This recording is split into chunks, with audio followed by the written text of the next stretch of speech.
नमस्कार बच्चों। आज हम अपनी हिंदी की पूरक पाठ्य पुस्तक कृतिका भाग 2 का अध्ययन शुरू करने जा रहे हैं। तो कल जब हमने पाठ परिचय करवाया था इस पुस्तक का, तब हमने देखा था कि इसमें कुछ 5 अध्याय शामिल किए गए हैं। तो कुछ उपन्यास अंश हैं, कुछ व्यंग्य है, कुछ कहानी है, कुछ यात्रा वृत्तांत है और एक डायरी है। तो ये हिंदी गद्य की अलग अलग विधाओं से ये पुस्तक हमें परिचित कराती है। तो इसका जो पहला अध्याय है उसका शीर्षक है माता का अंचल और इसके लेखक हैं शिवपूजन सहाय। तो वैसे तो देखें तो लेखक इस पुस्तक में हमारे लिए परीक्षा की दृष्टि से इतने महत्वपूर्ण नहीं हैं। हमारी जो मुख्य पुस्तक है क्षितिज, उसमें से एक कवि और एक लेखक का जीवन परिचय हमें परीक्षा में करना होता है। लेकिन ये जो पूरक पुस्तक है कृतिका, इसमें से लेखक से संबंधित कोई भी प्रश्न हमें नहीं पूछते हैं। फिर भी हमें अपने लेखकों के जीवन से थोड़ा बहुत परिचित होना चाहिए। तो हम शिवपूजन सहाय का थोड़ा परिचय आपको करवा देते हैं। शिवपूजन सहाय का जन्म 1893 में बिहार में, भोजपुर बिहार में इनका जन्म हुआ था। और 10वीं की परीक्षा पास करने के बाद में ये अध्यापक बन गए थे। लेकिन स्वतंत्रता संग्राम में भाग लेने के कारण उन्होंने अपनी नौकरी से त्यागपत्र दे दिया। असहयोग आंदोलन के चलते उन्होंने अपनी नौकरी से त्यागपत्र दे करके और स्वतंत्रता संग्राम में ही अपने जीवन को लगा दिया। इसके साथ साथ उस समय की जो प्रतिष्ठित पत्रिकाएं थी उनका संपादन का कार्य भी उन्होंने किया। जैसे कोई जागरण है, हिमालय है, बालक है और मतवाला में भी इन्होंने कार्य किया था। 1963 में इनका देहांत हो गया। तो इनके जो रचनाएं थीं वे शिवपूजन रचनावली के नाम से 4 खंडों में प्रकाशित की गई हैं। तो ये थोड़ा लेखक के रूप में हमें इनका परिचय जान लिया है। अब अपने पाठ की ओर आते हैं।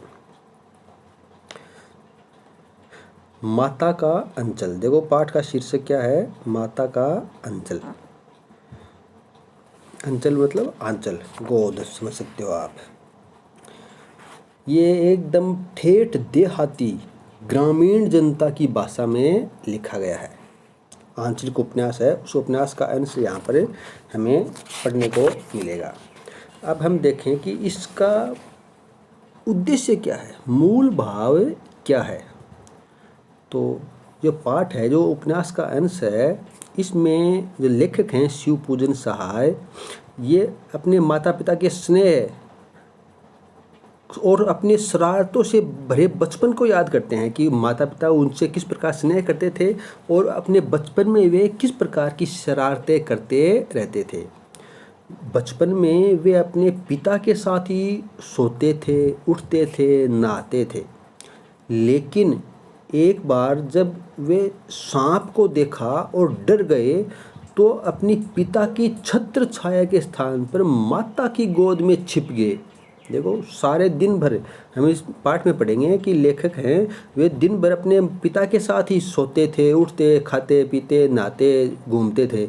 लेकिन जब उन्होंने सांप देखा जिनसे वे भयभीत हो गए तो उस समय उन्हें अपने पिता की गोद नहीं, माँ की गोद ही याद आई। अब वो क्या आई, वो इस पाठ के माध्यम से हम समझेंगे धीरे धीरे कि उन्हें पिता के स्थान पर माँ की गोद ही क्यों मिली। अब थोड़ा बता सकता हूँ कि इसलिए मिली कि माँ की गोद में ही छिपकर उन्हें प्रेम व शांति का अनुभव होता है। माँ का प्रेम अलग ही होता है। पिता चाहे कितना ही प्रेम करे, लेकिन माँ के प्रेम की पूर्ति पिता नहीं कर सकते हैं। तो वही भाव इस पाठ में हमें पढ़ने को मिलेगा। तो अब हमें शुरू करते हैं। माता का अंचल, शिवपूजन सहाय।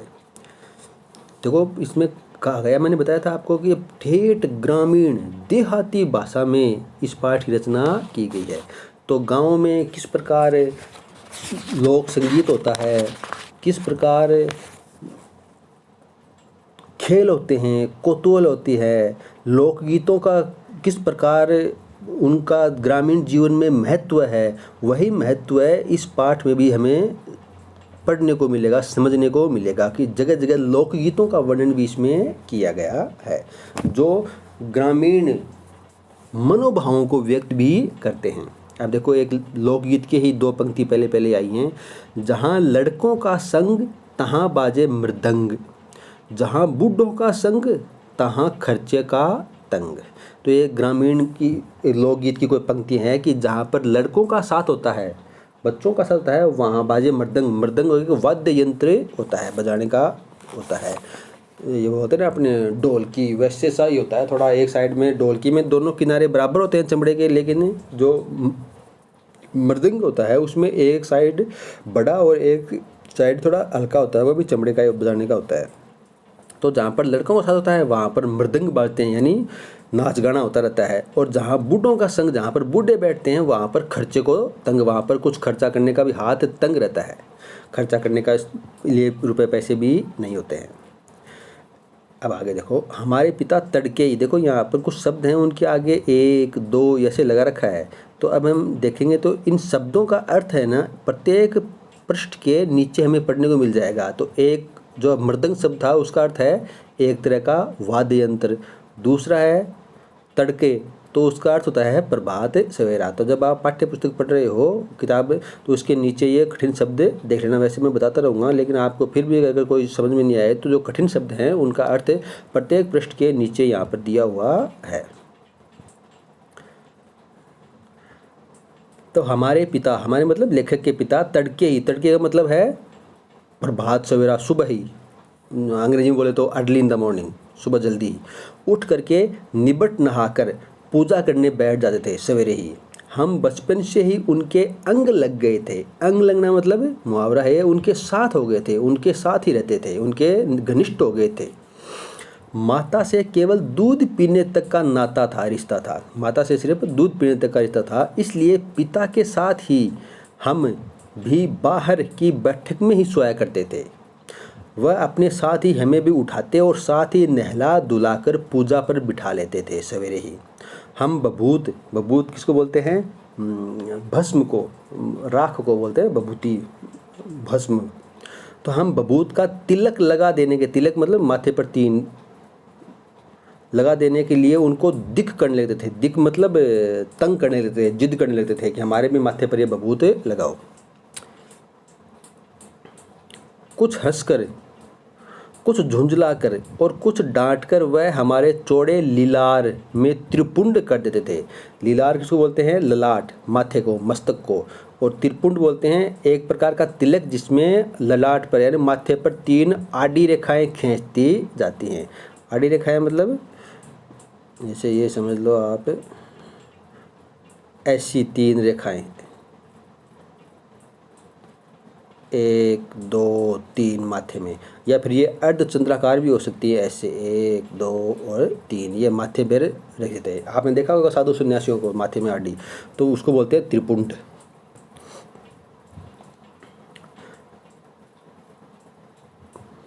हमारे लीलार, लीलार मतलब लाट पे, मस्तक पे बभूत खूब खुलती थी। खुलना का मतलब है कि सुंदर लगती थी, अच्छी लगती थी। सिर में लंबी लंबी जटाएं थी। बभूत रमाने से हम खासे बम भोला बन जाते थे। देखो, माथे पर क्या करते थे? ललाट पर क्या करते थे? त्रिपुंड लगाते थे। त्रिपुंड मतलब 3 आड़ी रेखाएं भस्म की, बभूत की लगा लेते थे। और उनके खूब लंबी लंबी जटाएं थी, बड़े बड़े बाल थे, और माथे पर बभूत भस्म लगा लेते थे। तो क्या बनते थे? बम भोला, यानी शिव, शिव का ही रूप लगने लगते थे। शिव जी का आपने जो मूर्तियों वगैरह में या फिर किसी चित्र वगैरह में देखा होगा तो बड़े बड़े बाल देखे होंगे, माथे पर 3 त्रिपुंड देखा होगा। तो उसी प्रकार का रूप लेखक का भी हो जाता था। पिताजी बड़े प्यार से हमें भोलानाथ कहकर पुकारते थे। तो भोलानाथ भी किसका पर्यायवाची है? शिव जी का ही है। शिव जी को स्वभाव से भोला बताया गया है। तो शिव लेखक को भी बचपन में उनके पिताजी भोलानाथ कहकर ही पुकारते थे, पर असल में हमारा नाम था तारकेश्वर नाथ। नाम था तारकेश्वर नाथ। पिताजी बचपन में पुकारते थे भोलानाथ।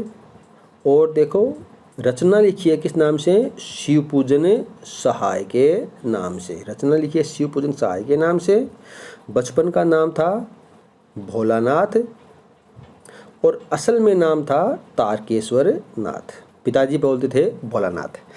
हम भी उनको बाबूजी कहकर पुकारा करते और माता को मैया। तो अपने पिता को बोलते थे बाबूजी और माँ को बोलते थे मैया। जब बाबूजी रामायण का पाठ करते तब हम उनकी बगल में बराबर में बैठे बैठे आईने में कांच में अपना मुंह निहारा करते थे। निहारना मतलब देखना।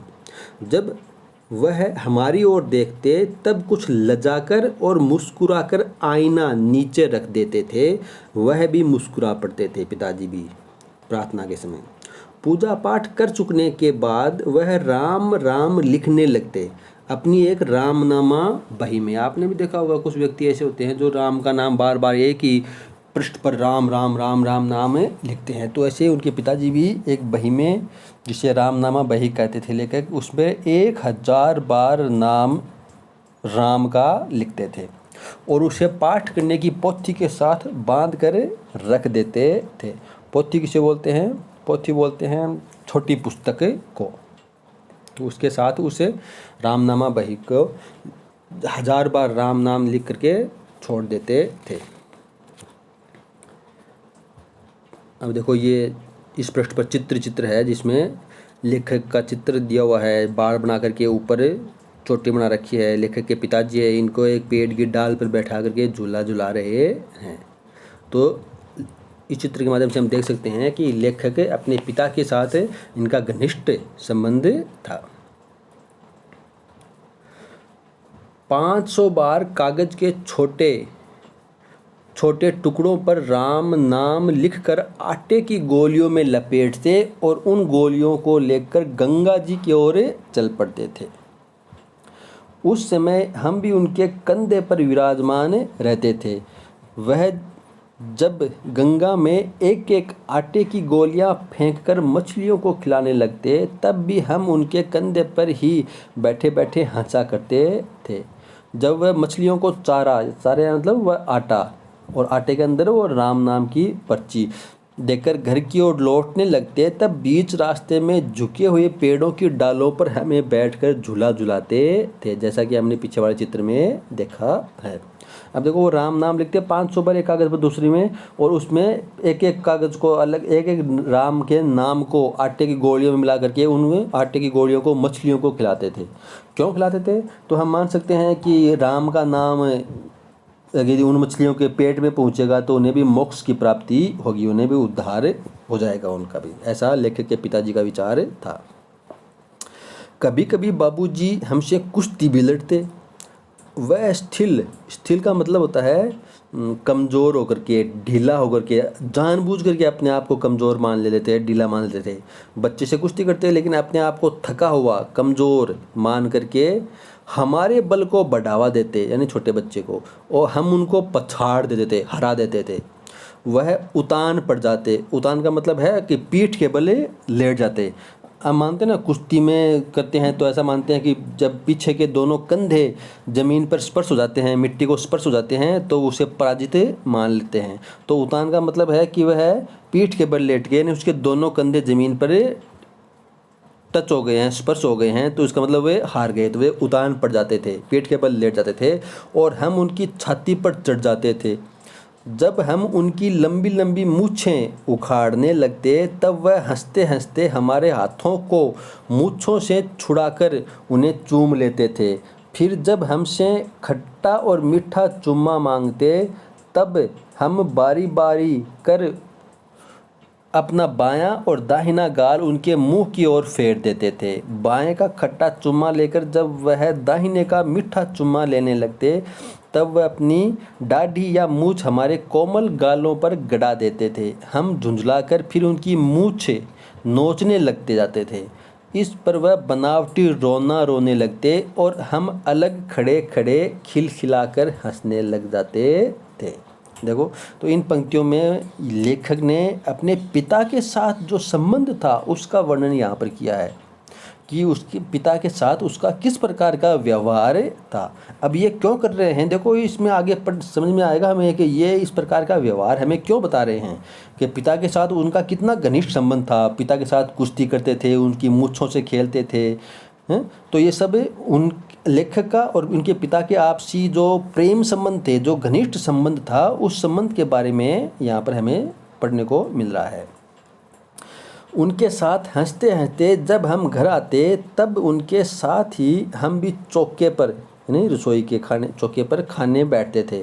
वह हमें अपने ही हाथ से फूल के कटोरे में गोरस और भात सान कर खिलाते थे। देखो, खाते भी किसके हाथ से? पिता के हाथ से। पिता के साथ ही सोना होता था, पिता के साथ ही नहाना धोना, पिता के साथ ही नदी पर जाना, उनके साथ कुश्ती करना, उनके साथ खेलना और फिर खाना भी उनके साथ ही होता था। पिता अपने हाथों से उन्हें खाना खिलाते थे। तो एक कटोरे में गोरस, गोरस किसे बोलते हैं? गाय के रस को। तो गाय का रस को यहाँ पर हम दही भी मान सकते हैं और दूध भी मान सकते हैं, दोनों ही गोरस होते हैं। तो दूध भी और दही दोनों ही गोरस हैं। और भात बोलते हैं चावलों को, उबाले हुए चावलों को भात बोलते हैं। सान कर शब्द का अर्थ होता है मिलाकर, आपस में लपेट करके, मिला करके, गूंथ करके। तो चावल को दूध भी मान सकते हो, तो दूध में लिपटते नहीं है तो दही मान सकते हो, तो दही में लपेट करके, गूंथ करके, मिला करके आप उनको खिलाते थे। जब हम खाकर अफर जाते, अफर जाने का मतलब है भर पेट से भी अधिक खा लेना। पेट भर जाता है ना, उसके बाद में अधिक खा लेना। हम कहते हैं ना, ज़्यादा खा लियो तो आफरो आ गयो। आफरे का मतलब है कि आवश्यकता से अधिक खा लेना। तब मैया थोड़ा और खिलाने के लिए हट करती, यानी वह जितनी उनको आवश्यकता होती, जिनका उनका पेट भर जाता उतना खा लेते, उनसे भी अधिक खा लेते। उसके बाद में मैया थोड़ा और खिलाने के लिए हट करती थी। वह बाबूजी से कहने लगती, आप तो 4-4 दाने के कोर बच्चे के मुंह में देते हैं। 4-4 मतलब चावल के 4-4 दाने के कोर। कोर का मतलब होता है निवाला या ग्रास बोलते हैं, आप इन मारवाड़ी में बोला गाशिया। तो कोर का मतलब होता है ग्रास या निवाला। तो आप तो 4-4 दाने के निवाले बच्चे के मुंह में देते हैं, उसकी माँ बोलती। इससे वह थोड़ा खाने पर भी समझ लेता है कि हम बहुत खा गए हैं। यानी 4-4 चावल के दाने खाएगा तो उसे 10 बार खा लिया, 15 बार खा लिया तो उसे लगेगा कि मैंने बहुत खा लिया है। लेकिन अगर उसे पूरा ग्रास मुंह भर करके देंगे तो उसमें 4 की जगह 40 दाने आएंगे। तो एक ग्रास में ही, एक कोर में ही उसके पास बहुत सारे चावल उसके मुंह में चले जाएंगे। तो थोड़ा थोड़ा खाने से बच्चा समझ लेता है कि हम बहुत खा गए हैं। आप खिलाने का ढंग नहीं जानते हैं। बच्चे को मुंह भर कोर खिलाना चाहिए, यानी उसका मुंह भर चाहिए, इतना बड़ा बड़े कोर उसे देने चाहिए। अब यहाँ पर फिर एक ग्रामीण लोकगीत की एक पंक्ति आ रही है। जब खाएगा बड़े बड़े कोर तब पाएगा दुनिया में ठोर। ठोर का मतलब होता है स्थान, अवसर, ठिकाना। कि जब यह है बड़े बड़े कोर खाएगा, बड़े बड़े निवाले खाएगा, तब ही इस दुनिया में अपना कोई स्थान, अपना कोई अवसर यह बना पाएगा।